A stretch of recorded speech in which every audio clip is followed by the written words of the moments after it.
اور پھر فرمایا کہ ایمان کا ادنا سے ادنا درجہ یہ ہے، یعنی کم سے کم درجہ یہ ہے کہ راستے سے تکلیف دہ چیز کو اگر کوئی انسان ہٹاتا ہے تو یہ بھی ایمان کی علامت ہے، یہ بھی اس بات کی علامت ہے کہ اس کے دل میں ایمان موجود ہے۔ کیونکہ ان لوگوں کو تکلیف سے بچانا،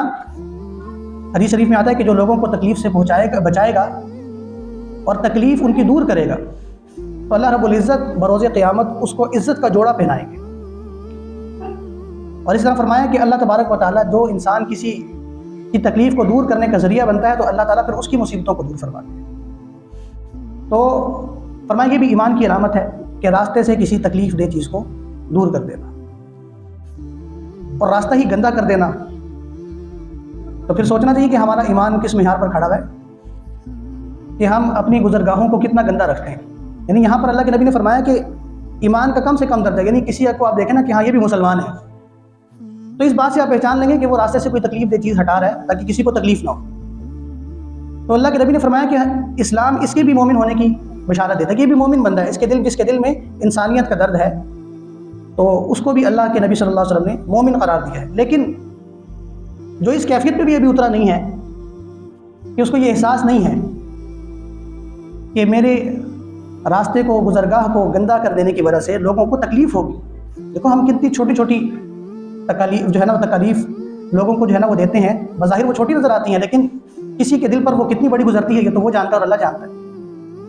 بعض لوگوں کے جو پرنالے ہوتے ہیں وہ انہوں نے اس طریقے پر بنائے ہوئے ہوتے ہیں کہ گلی میں اس کا رخ ہے اور وہاں سے جب سارا گندگی آئی اور وہ پھر ڈائریکٹ گلی میں اتری۔ اب کیا ہے کہ آنے جانے والے لوگ وہ نیچے سے گزر رہے ہیں تو اس میں پرہیزگار نمازی لوگ بھی ہوتے ہیں، پاک صاف پاکیزہ لوگ بھی ہوتے ہیں، تو ان کے کپڑوں کو گندا کرنے کا ذریعہ بن رہے ہیں۔ اپنا گھر تو صاف کر دیا، سارا گند نکالا اس نالے میں پھینکا اور اس نالے کے ذریعے سے وہ سارا گند گلی میں جا کر گرا۔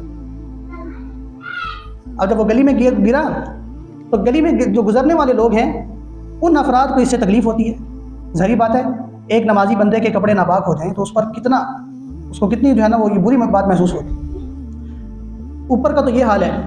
اور نیچے کا بھی کچھ لوگوں نے اپنی وہ پائپ لگائی بھی ہوتی ہے نا، تو اس کو وہ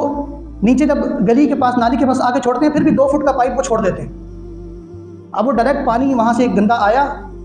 نالی میں آ کے گرا اور پھر وہ نالی کی چھینٹیں لوگوں کے کپڑوں پر پڑی۔ تو یہ چھوٹی چھوٹی باتیں ہیں لیکن ان کو اللہ کے نبی صلی اللہ علیہ وسلم نے ایمان کی علامت قرار دیا ہے کہ اگر کوئی انسان ان چیزوں کا خیال رکھتا ہے تو یہ اس کے مومن ہونے کی علامت ہے کہ اس کے دل میں ایمان موجود ہے۔ اور اگر کوئی اس کی بھی وہ رعایت نہیں کرتا تو پھر اس کو سوچنا چاہیے کہ وہ ایمان کے کس درجے پہ کھڑا ہوا ہے۔ اسی طرح گلی کے اندر وہ کچرا پھینک دینا، یعنی لوگ سارا کوڑا اپنا اکٹھا کرتے ہیں، شاپر میں ڈالتے ہیں اور گلی میں وہ جا کر رکھ دیتے ہیں۔ اچھا ہونا تو یہ چاہیے کہ اگر ایک گند کا شاپر پڑا ہوا ہے تو ان کو آگاہ کیا جائے کہ بھائی یہ گند یہاں پر نہیں ہونا چاہیے، اس گند کو اٹھا کر آپ یا تو باہر پھینک کر آئیں جہاں پر گند کا ڈبہ پڑا ہوا ہے، یا اپنے گھر میں رکھیں اور جس وقت وہ آپ گھر سے جائیں تو اس شاپر کو پھینک دیں جا کر۔ لیکن ہوتا کیا ہے کہ ایک گلی میں دیکھا کہ ایک جگہ کسی نے گند پھینکا ہے، اب دوسرے والا بھی اپنا دروازہ کھولا، اس نے بھی شاپر لا کے وہاں رکھ دیا، تیسرا آیا اس نے بھی لا کے وہاں رکھ دیا، چوتھا آیا اس نے بھی لا کے رکھ دیا۔ اب وہ لوگوں نے اس جگہ کو گند کی ایک جگہ مقرر کر دیتے ہیں، تو پھر ایک گلی کے لوگ اس جگہ پر گند اکٹھا کرتے ہیں، آہستہ آہستہ دوسری گلی والوں کو پتہ لگتا ہے کہ یار وہاں پر گند پھینکا ہوتا ہے، تو وہ بھی آگے جانے کی تکلیف نہیں کرتے، وہاں پر جا کر گند پھینک دیتے ہیں، کوڑا پھینک دیتے ہیں۔ ہوتا کیا ہے کہ پھر وہ لوگ اپنے گھروں کا گند نکال کے تو باہر گلی میں پھینک دیتے ہیں، لیکن باہر سے جو گزرنے والے افراد ہیں، جیسے آپ فجر میں ہیں تو یہاں کتنا گند ہوتا ہے، کتنا زیادہ وہ گند پڑا ہوتا ہے، بچوں کے پیمپر بھی پڑے ہوئے ہیں گندے، اس میں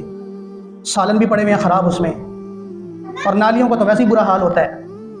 ٹینکی کا پائپ بھی لوگ گلی کے اندر پھینک دیتے ہیں یار۔ کس چیز کو وہ سمجھایا جائے اور بتایا جائے، یعنی یہ تو بنیادی اخلاقیات ہیں، یہ تو آپ کے گھر میں بڑوں کو اس کا انتظام کرنا چاہیے۔ جب بڑے اس کا انتظام کریں گے تبھی تو چھوٹے دیکھیں گے نا کہ ہمارے ابو کتنے نفیس آدمی ہیں، ہماری امی کتنی نفیسہ خاتون ہیں، کہ وہ کتنا خیال رکھتی ہیں صفائی ستھرائی کا۔ یہ نہیں ہے کہ آپ اپنے گھر کو صاف کر لیں اور دوسرا بھاڑ میں جائے، آپ کے گھر کا پانی گندا سارا وہ گھر سے نکل گیا، اب وہ باہر کسی کے کپڑوں پہ گرتا ہے، کسی کے سر پہ گرتا ہے، وہ بھاڑ میں جائے۔ اسلام دوسروں کا خیال رکھنے کی بھی ترغیب دیتا ہے جیسے اسلام اس بات کے پر بڑا زور دیتا ہے نا کہ یار اپنی نماز پڑھنی ہے تو دوسرے کی نماز کا خیال بھی کرنا ہے. یعنی آپ نماز اپنی پڑھ رہے ہیں تو آپ نے گھر میں اپنے بچوں کی نماز کا بھی خیال کرنا ہے. آپ خود تلاوت کرتے ہیں تو آپ نے اپنے بچوں کی تلاوت کا بھی خیال کرنا ہے.